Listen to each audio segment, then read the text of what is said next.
it doesn't matter if someone takes away good and happiness in your life. You have to stay away.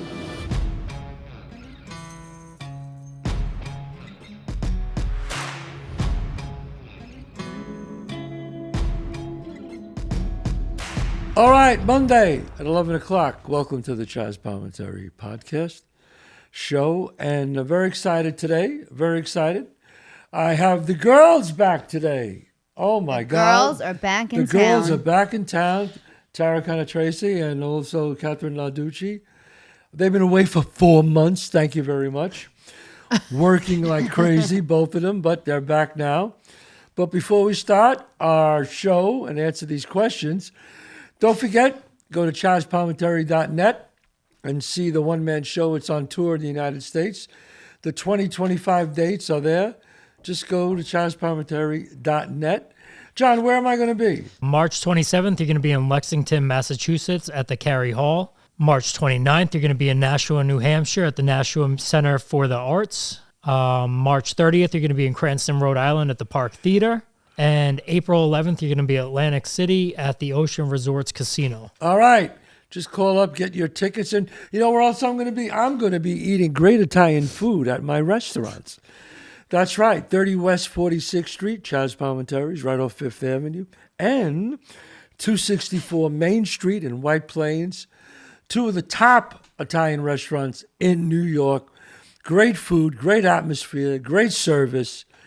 And I always tell people, it has to be good because my name's on it. I have to tell you, I would rate your restaurant.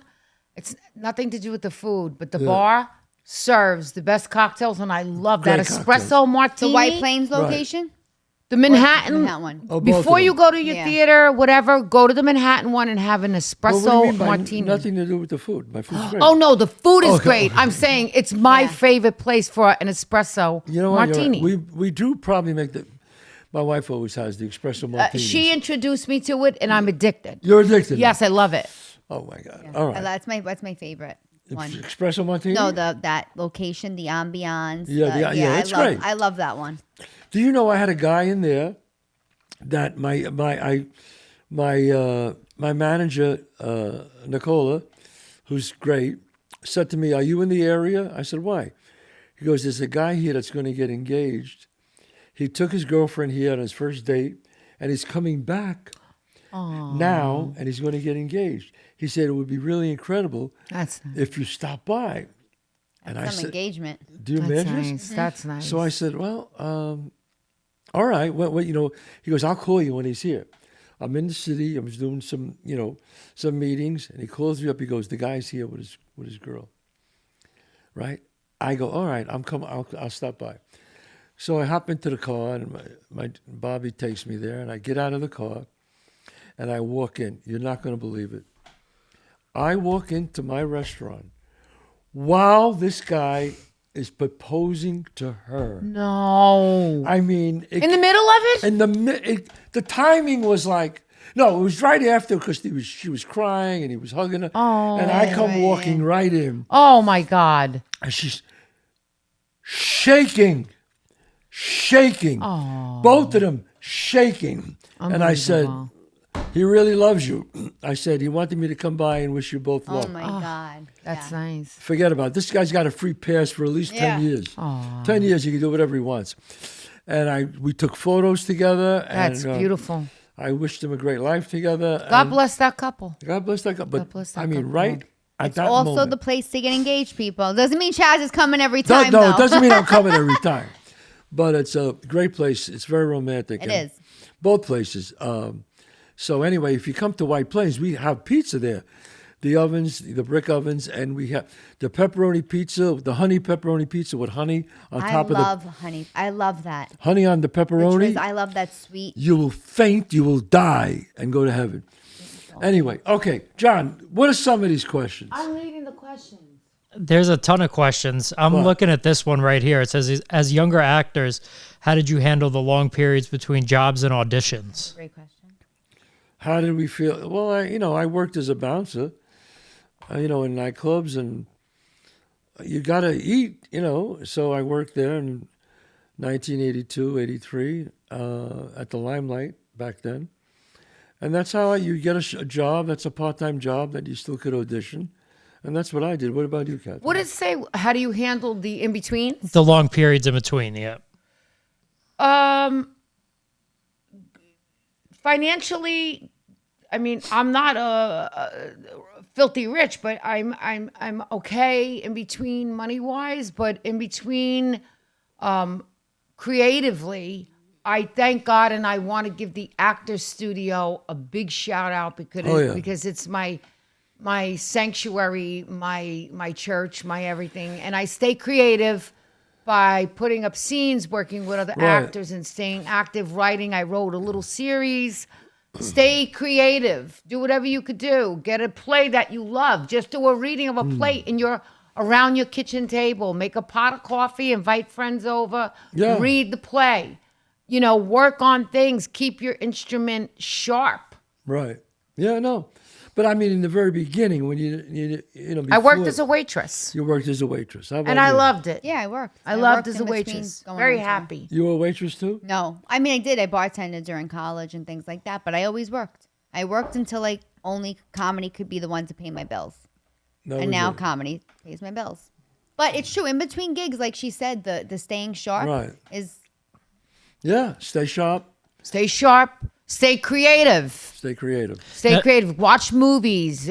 Read some, books on acting. Right, and your The Actor Prepares by Stanislavski. It's a great Right. book. And your daily habits mean everything. Getting up, going to sleep, eating right. We just talked about all that. We It's all great. talked about all Stay that. sharp. Stay sharp. Stay sharp. Stay ready. 'Cause you- What is it called? Preparation meets opportunity. Yes. And that's That's it. luck. Boom. That's it. Yep. Boom.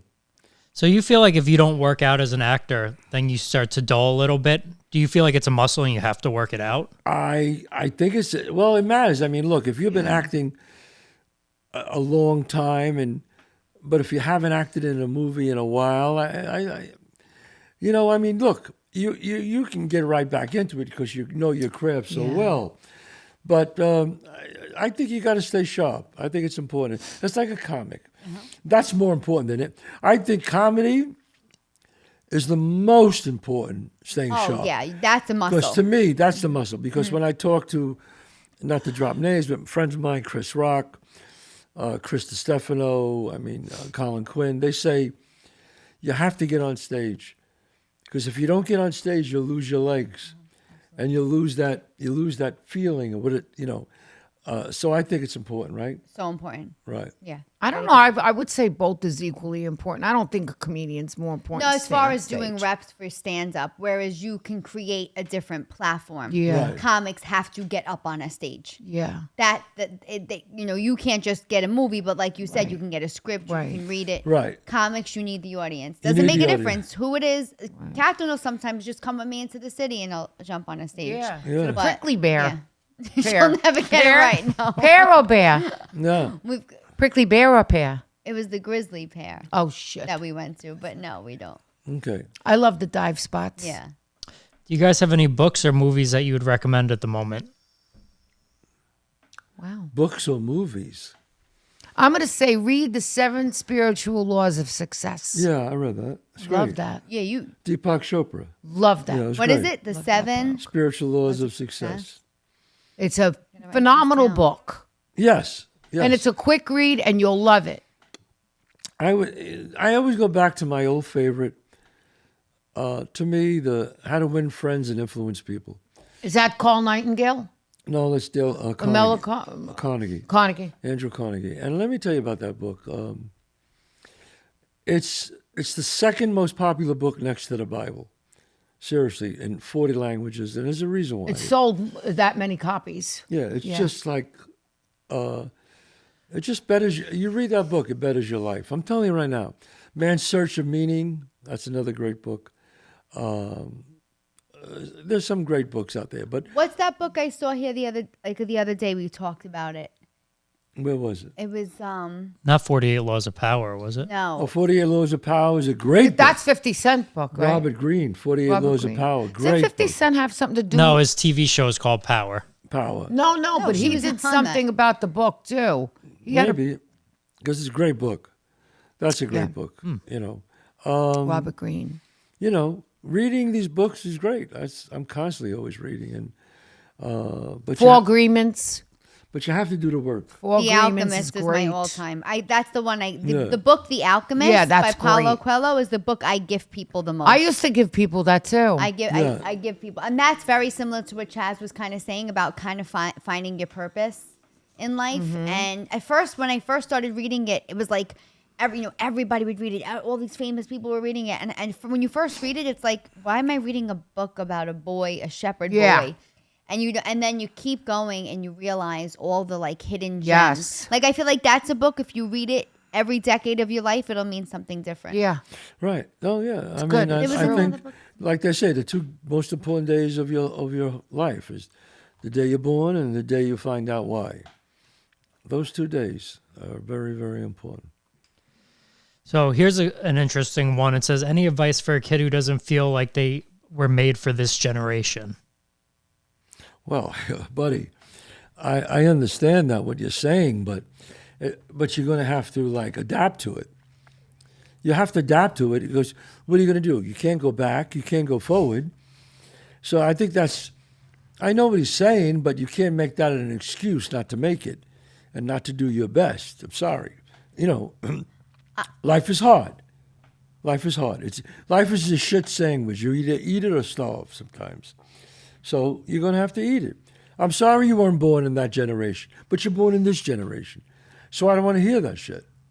Oh, You know. okay. Tough love. Tough love, yeah. I no. also feel like there is nobody is really necessarily alone in their feelings these days, and we're living in a world where you can find people and groups or people who like feel the way you feel, like, oh, if you feel like you're from the past. Well, there's like 50s groups or 60s Yeah. groups. There's still these groups today that people, music from the generation or certain, like there's other people like you can find. So maybe you don't feel like you fit in. But I think it was like even Sebastian had a funny joke about it. Like, you like to dress up as a baby in diapers. There's a whole group for you. Get online. Before you Get used to online. stay in your basement and do it. Now you just go online grouping people that like to dress like babies. Boom, there's a group in a hotel, a mile down the block that's meeting. So Right. it's funny because it's, what he's saying is like, we don't need to see all this. But the reality is it's right here in the palm of your hand. Get online and find people like you. Yeah, the problem with social media is that you look at all these great lives of all these people and you think that's really their lives, and it's really not. It's really not. And a lot of kids and young kids, they get bullied. There's really a high rate of teenage suicides of young kids, and it's because, and I know that, I know online doesn't help it, man. I think, when you're 12, 13 years old, you're so impressionable. Or you get bullied online, you think your life is over because somebody bullied you. I'm sorry. The internet is great and the internet is bad. Double-edged sword. Double-edged sword. It's both. I like this question. It says, do you think love is a feeling or decision?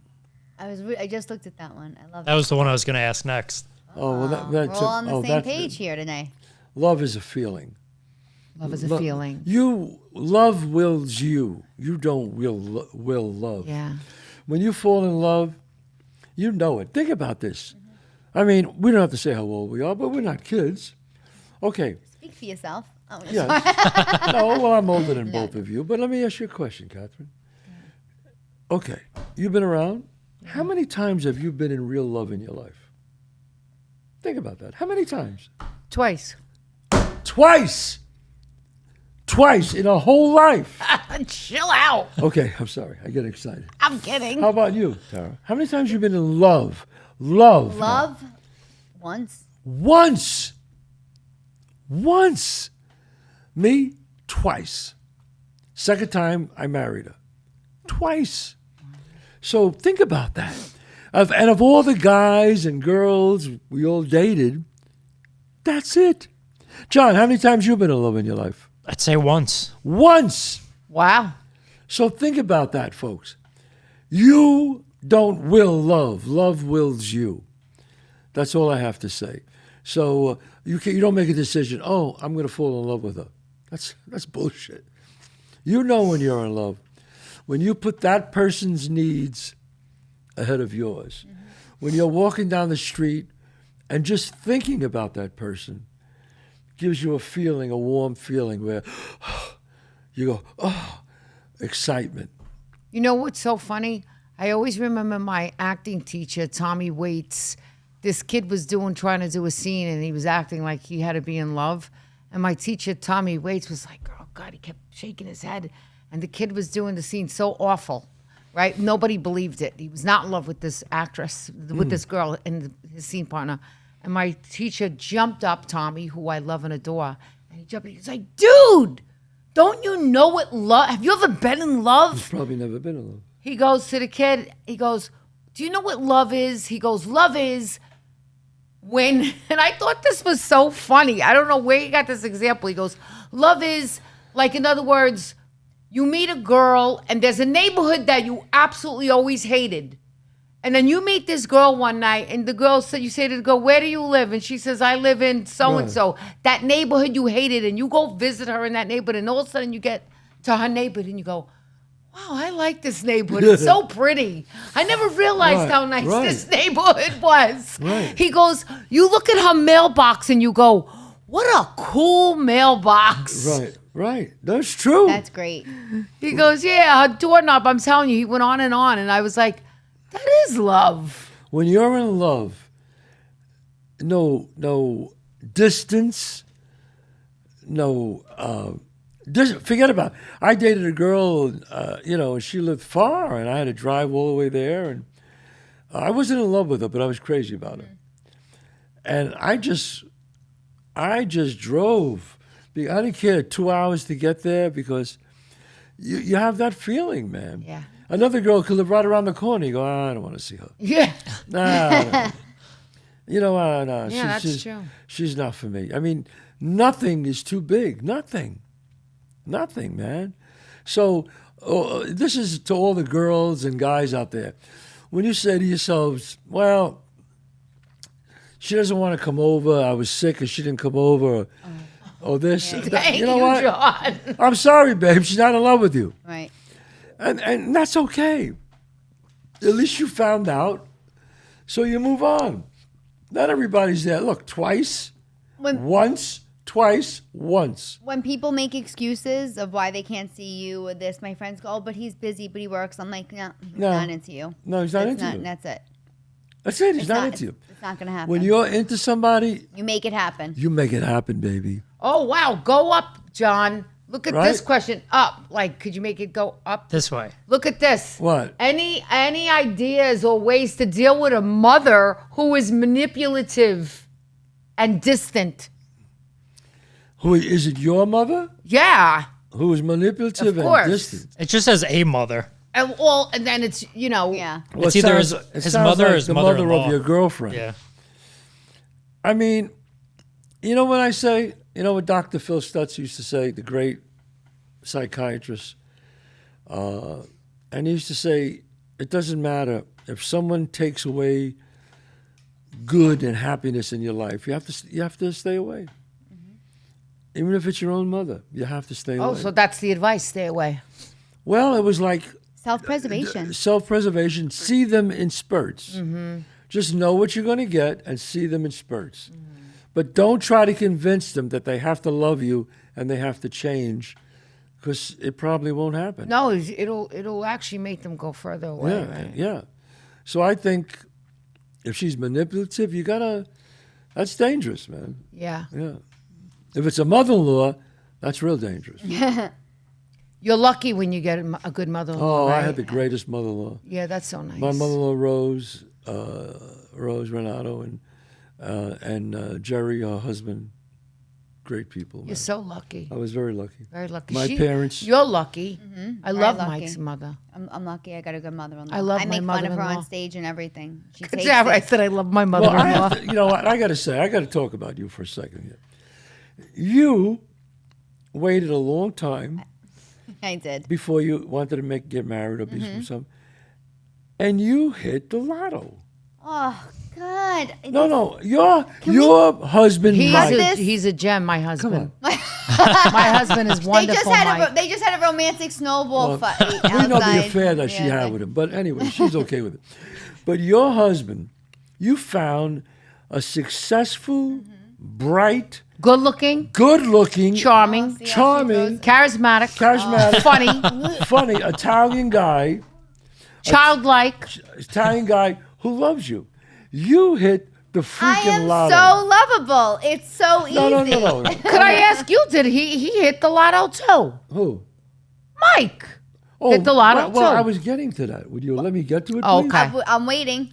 No, I'm only saying it because it was I her know. decision to wait, and it was his decision to wait. Yeah. And you both found each other, and it's amazing. It is. You have to realize how lucky you both are. Yeah. Mike was a Incredible. big player, restaurateur. Restaurateur, Restaurateur. handsome guy. The women all liked him. I didn't know him, but this is the stories. Oh, I he was heard. banging cocktail waitresses, two at a time. Nobody could get a drink at the bar. Oh, As they say in The Godfather. No, but you know what? He said, I don't want to lose this girl, and this is it. Yes. And he did. And he How did long it. did you date before you got married? Well, our wedding got canceled so many times because of the pandemic. We would have been together like almost 3 years because we had a long engagement, but Right. then it took like 5. I think you had one of the funnest. I loved your. Your I really wedding loved was it. great. yeah. I loved your wedding. Yeah, she got married in the Bronx Zoo. And she had the Jersey. Well, Yeah. not the Jersey Boys, but The group, the theater, yeah, Yes, the group. it was the theater the group. people that had been in the. They were there. I loved that part. And the Bronx Zoo, that was a great place to get Oh married. my I God, wanted that to was be great. I wanted it to be representative of who I yeah, was. Yeah, I thought it loved was that great. wedding. That was a great wedding. I mean, And really, it was a really wonderful, good wedding. The food was delicious. It was Wow. great. how does one get an autographed picture of Mr. Palminteri as Sonny? Just go to my website, chazzpalminteri.net, and go to the store. It says merchandise, and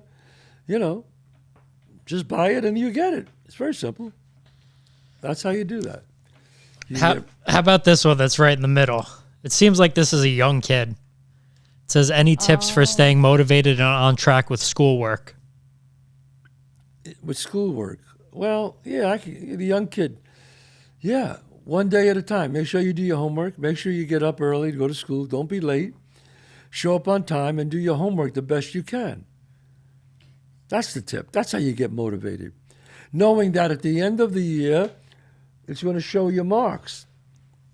Especially your marks in high school are very important. Don't think don't let those go away. That determines what college you're going to go to, if you can get into Yeah. good college. Every day is work. Every day you got to show up and go to work. Think about that. Yeah. All right, we ready for another one? Yeah. This one's kind of cool. I like this. What are your top moments from 2024? My top moments. You had some good ones. The screenings, no? I think the top moment for me in 2024 is filming A Bronx Tale and having screenings of it. And now that it's out and you can see it on all the digital podcast, the digital mediums. And watching it at Tribeca on the screen. I think those were two of the big things. Being in the Tribeca Film Festival with it, and then going to Portugal and being the first time at the Tribeca Film Festival in Portugal. I think those are the highlights I've had. Yeah. I think one of my top moments of 2024 was screening it, but here privately. I felt like we were like kids. Oh, that's Kathrine, right, and you Mike did. came over, and you brought us food, and we ate lunch, and then we came in and we sat at your desk, Right. and we were like we were like the first Yeah, I three think you were the people first to ones, watch yeah. it, and then you were like, okay, I gotta leave, and you walked out, and it was me, Kathrine, and Mike, like just sitting there like little kids in front of the computer right here, Yeah. Yeah. watching it. I think that was like. That was your top moment? Oh no, it was one of my moments of 2024 when he mentioned that I go, that really, because it was with you guys. Right. It was more about like it being just like it felt special. Right. Yeah, well, And then it I was with people I love and it felt special. How do you think one of your top moments could be also getting your first residency or no? I think that made me really feel like I've arrived. Solidified. Yeah, it solidified for me that like I think getting the residency in Canada and then taking myself out to LA to get all my new management, to do what I wanted to do, and then getting that call the next day that said, hey, revamping your whole, just changing my whole trajectory. You did a reset. Yeah, I did a reset, and I think the getting the phone call from Josh Wolf the day after I performed with him in Vegas, saying, hey, I want to talk to you, and then getting that residency really solidified for me another level. Yeah. Yeah. Good. But, yeah. Good. Beautiful. Love it. And you? I think my top moment, I'm going to say, I got to say, I loved one of my fun moments. I liked working on, what is it? Medea? No. Well, yes. Putting yeah. up Medea in the Actors Studio. Not putting it up, the play. Working on it. Right. And people seeing me do something that nobody's really seen me do. Different types of, completely different type of role. Not New York, not anything to do with New York. And the stuff that I'm absolutely capable of. And the fact that the studio wants me to put it up. And Estelle Parsons said she would direct it if I did it. Alec Baldwin watching me do it and just loving it. It just, for me, that made me really feel like another level in my acting as well. And I really loved working on Poker Face. Natasha Lyonne is badass. She is a powerhouse, and I have so much respect for that actress. You have no idea. And I really love doing Poker Face. I had fun. I don't have a big role on it, but I have a good role, and I liked working with Natasha. I'm so glad that I got that opportunity. That was a good moment for me. She's great. Here's a great question I want to ask. As performers, would you rather be a hit in the shit or a shit in the hit? Where is it? Oh, my God. Michael Rispoli just said this to me. What? Say it again. Would you rather be a hit in a shit or a shit in a hit? Michael Rispoli just said this to me. I'd rather be a hit in a shit. Me too. I don't want to be a shit anywhere. Wow, we all agree on something for the I first want to be time. a hit and a shit. I want to be a hit and a shit. I don't want to be a shit and a hit. No. Like if it's a big movie, and I'm shitty in it, I don't want to be in it. Yeah, of course. I'd rather be. That's a question very good question. That is I a good love question. that question, actually. Yeah. You can tell what kind of actor the person is when they answer that. We also care about I care about the work, man. the art form, yeah. I care about the work. Anything else, John? I'd say one more. I don't know if you guys even want to talk about this, but it says most intense actor, actress you've ever worked with and why. Intense is not a bad word. No. I wonder what they mean by intense. Is it like hard to work with or great? What does intense mean? I mean, I know what it means, but was it a good experience? Was it a bad experience? Maybe meaning like that Challenging? person's on a high level, made you nervous. It was like Most intense actor I ever worked with. I could name directors, but not actors. I think I don't know. I remember I was very nervous to work with Clint Eastwood as a director, but he's an actor. But he's not intense. He's not intense, but I was scared before I did it. It's I was Clint scared. Eastwood. I didn't know what to expect. It's Clint Eastwood. He's fucking Clint Eastwood. Excuse my French. Yeah. I mean, it's Clint Eastwood. I don't think I was never intimidated by another actor. And Martin Scorsese. When you first worked with Marty. Well, I had to go in and meet him first. You got to meet Marty first, and he's got to figure out who you are before he hires But Marty's you. not which is intense either. smart. But he's still Martin Scorsese. It's still Martin Scorsese. But I'm saying, but he doesn't make you feel like, ooh. He doesn't make you feel that. No, but you feel that on your own before you even walk in the room. Yeah. And it happened to me with Francis Ford Coppola. I met him too for that Metropolis.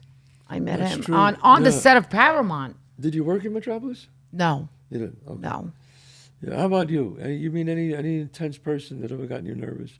It could be another comedian or somebody. How about toughest act to follow? The toughest act to follow. Oh, when I first went to LA, the first weekend I went to LA, I went during like the Pineapple Express, those huge storms where it was like pouring rain. And I'm like, nobody's going to be at this club. But it was a big lineup. It was a star lineup. And I walk in and they're like, oh, Kevin Nealon couldn't show up. So you're going to go up, Tara. You're going to do his spots too. We changed the order of the show. It's going to be Howie, Mandel, Sebastian, Maniscalco, then you. I was like, I don't want to go up after Howie, Mandel, and Sebastian. And it was like a pass the mic situation. So Sebastian had to end up bringing me up. And it was, but let me tell you, to do it, it was a small club. It was not a small club, but it was, they're getting to see two of the biggest names in comedy in an intimate setting, and then you got to go up. You were scared? Yeah, absolutely. Sure. Intimidated even, but, everybody made me feel so comfortable. And I ended up going up and having a great time, and it was a great learning moment because I realized they just saw these two powerhouses, right? And let me tell you something. Sebastian, even though he was working out new material, what a professional. Like, what a guy that went up there to make sure they were getting great material. And I was like, even harder to follow now, right? Because it's not just new material when he's working it out. He's doing well. Yeah. Right. And then I went up there and I was like, this isn't a time when I just throw my act out there. I got to just like work with the crowd and show them I can be spontaneously funny. And it was a great learning moment. And when I got off stage, I went to go get my tape because I wanted the tape. And the editor's like, what a way to crush it your first time here. And I was like, oh, thank you. But it was definitely like when my heart literally sunk when they were like, oh yeah, it's going to be Howie, Sebastian, then Tara. And I was like, But you also opened for Joey Diaz and yes, I didn't have to follow Joey. Sony I didn't have to follow Joey. Yeah. I didn't have to follow Joey. I didn't have to follow Joey. I just had to open for him. Joey's like a... What do you mean follow? Follow, man. I had to go after. So Howie went on, Sebastian went on, then I had to go on. With Joey, I opened for him. Okay. Yeah. You don't want to follow. Joey Diaz is like a cult. His audience is cult-like, yes. I mean, like, he walked out. I'm going to go see Joe Rogan, I think, in Atlantic City. And Joey Diaz just came out to introduce him. It was like a phenomenon. Yeah. I mean, standing up. Yeah, screaming. Joey. No, what they call Catherine was with us. Yeah. Catherine was there with me. They when I opened screamed for him. something. They were chanting, no, Joey, Yeah. Joey, Coco, Coco, whatever. Uncle Joey, Uncle. I mean, like chanting his name for like a 3 to 4 minute. And all he has to do is like, what's up, you bad motherfuckers? What up, you savages? What up, you cocksuckers? Like, excuse my language, probably have to cut all of this out. But I'm sorry, this is Joey. And it's like, and the more he would say that, the louder they would get. Like, it wasn't even like calming them pretty down. like a phenomenon, I got to tell you. It was pretty amazing. And that was a great learning. That was like something like, if I could win over that audience, which is what happened. I opened for Joey in a small club, and the manager went in and said, you never had anybody do this well before you because they just want you. They don't want some, Yeah. And this girl's doing well. And then that's how I got Sony Hall. And then, Catherine was friends with him. Wow.